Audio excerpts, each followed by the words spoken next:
Hello everyone and welcome to another casual review. Today I'm talking about Super Mario World 2 Yoshi's Island. This is a sequel to my favorite 2D Mario game of all time. However, it is very different. I actually played this game first on the Game Boy Advance, and if you want to get into complicated naming conventions, I played the Yoshi's Island Super Mario Advance 3 version of this game. So imagine my surprise when I found out that this game is actually a Super Nintendo game that was converted to a Game Boy Advance game. Usually there are two favorite 2D Mario games. The first being my favorite 2D Mario game, Super Mario World, and I hear a lot of arguments for the best Mario game being Super Mario Bros. 3.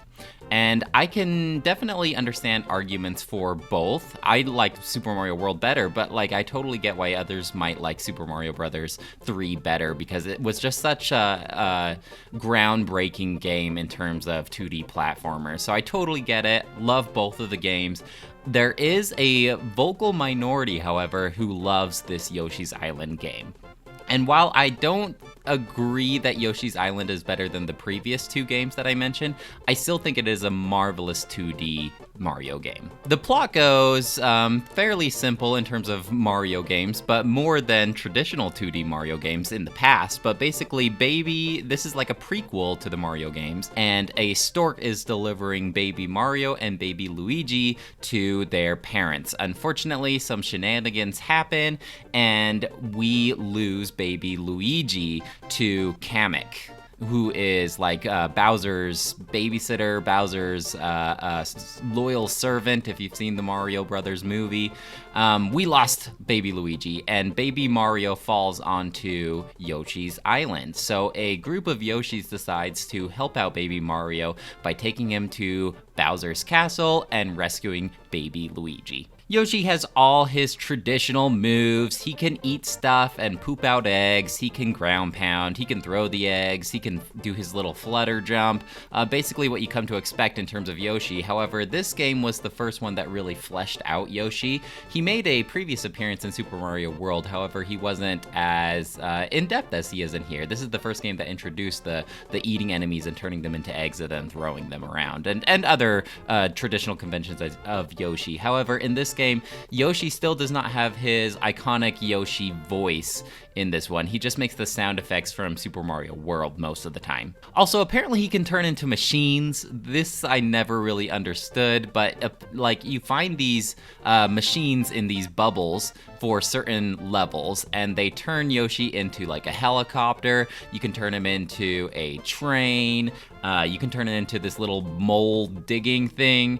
I don't know. It's kind of weird that Yoshi has this ability, and it's never really explained, but I think they bring it back in other Yoshi games, if I'm not mistaken, so they must have liked the idea of him turning into machines. There's also a little superstar that baby Mario can get, which turns, I don't know where Yoshi goes when baby Mario grabs the star, but basically it does what you would expect from a superstar in the hands of Mario. Baby Mario can run around, he can run up walls, he's invincible, nothing can destroy him, he can run across spikes. This is a temporary effect though, so you gotta hurry and grab the next superstar along the pathway, otherwise you're probably going to have to start over. Level progression is fairly linear. I think this game would have really benefited from an overworld of some kind. That would have elevated a ton for me and add secret levels and stuff, but it's linear. Basically you take on 3 levels and then you do a castle, and then 3 levels and then a castle, and the castle, there is going to be a enemy at the end of it, and Kamek turns it into a super giant boss that you have to take down. There are also 2 unlockable levels you can get. However, I'm not sure the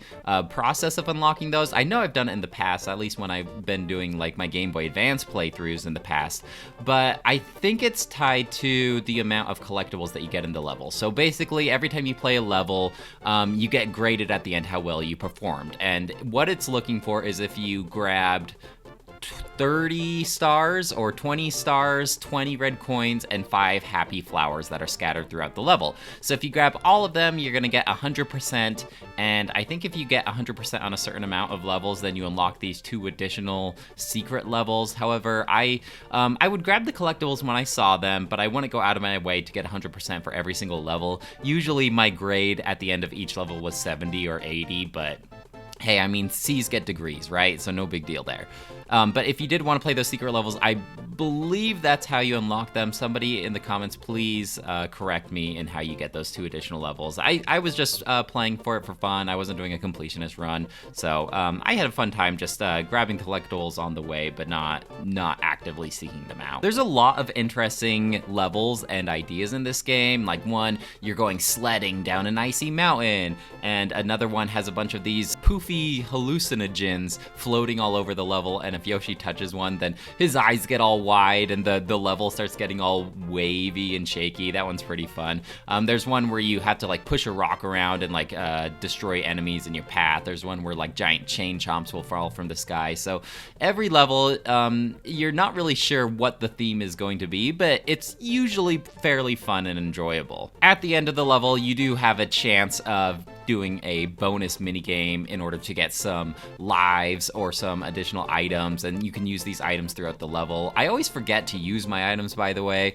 And as far as the levels go, I would get a ton of lives just playing this game, especially because I was playing on the Virtual Console on the Nintendo Switch, so I had the rewind feature if I didn't want to replay through it if I died, so lives weren't that big of a deal for me. In fact, I got a little annoyed anytime I did happen upon getting this bonus mini game thing after the level, because it kind of felt like a waste of time, you know? I just wanted to get to the next level. But at the end of the level, I do like how the Yoshi that Baby Mario is riding throws Baby Mario onto the next Yoshi, and it's always fun to see like, oh, okay, now I get to play as the blue Yoshi, or the green Yoshi, or the red Yoshi, so it's fun always changing up your color of your Yoshi. My wife actually pointed out that the color of the eggs don't change color with the Yoshi, at least in the Super Nintendo version. I wonder if it did in the Game Boy Advance version. I can't remember at this point, but the eggs are always green, at least for the Super Nintendo version, where in future iterations, the Yoshi eggs do change color according to what the color of the Yoshi is. Now, like I said, there's a lot of different things than from Super Mario World. I feel like the biggest thing that has changed in this game from its predecessor is how Yoshi controls. There's no like ramp up or slow down like if you were controlling Mario or Luigi in a traditional 2D game. It's either just run or full on stop. And obviously you have the flutter jump, which makes it so Yoshi can slowly fly or glide to the ground. Like you're not increasing elevation, you are slowly decreasing elevation, but you can actually cover a lot of ground if you're really good at timing your flutter jump, because you can use it over and over again. So if you're at a high enough point, you can cover some pretty good distance and skip a lot of the level if you wanted to do that. Visually, very bright and colorful and happy. Everything has a smile on it. The background usually looks like it was colored in by colored pencils. The borders are really striking and bold. Very happy, and the music is to go along with this. Just awesome soundtrack, very light and bubbly and fun and catchy. Now you're only going to get usually a repeat of about 5 different songs with this game, but all 5 of those songs are really good and really catchy. Some of my favorite songs come from this game. And Yoshi himself is just so expressive, and when you look up, he's looking up, and when he gets hurt, his eyes wince in pain. When he's tripping on hallucinogens, his eyes gets all wide. He's so expressive, much more expressive than from Super Mario World. Overall, while this may not be my favorite 2D Mario game, I definitely feel like it is worth playing through. Super fun. It may take you about 4 or 5 hours if you're not going for a completionist run, but you're gonna get about double that amount of time if you are going for 100% on every single level and doing the secret levels. Definitely think it's at least worth a playthrough if you've never played through it before. I would give this game a 5 out of 5. It is a classic, especially if you have a Switch and you have not the Virtual Console, the Nintendo Switch Online.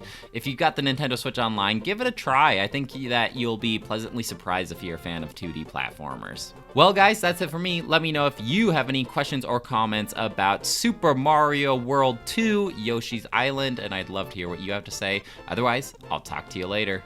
Bye!